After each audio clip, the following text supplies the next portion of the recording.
You know, knowing how to use a rotary polisher is a really valuable skill set. It enables me to get the job done right and get it done fast, so I can move on to the next step using the Flex Beast.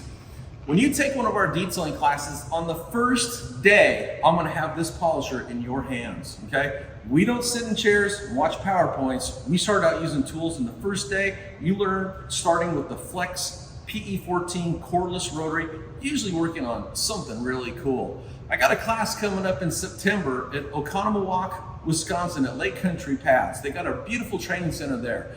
The class is gonna be Thursday the 21st, it's gonna be Friday the 22nd, and starting Thursday morning, you're gonna have one of these in your hands working on something cool like this. It's 2 full days of nothing but hands-on detailing. I cover more topics, more techniques than any other class on planet Earth. And I'm gonna have a host of really top-notch instructors there with me, guiding you through each step of the process. For more information, go to drbeasleys.com and get signed up for this upcoming class. If you snooze, you'll lose. This class will sell out.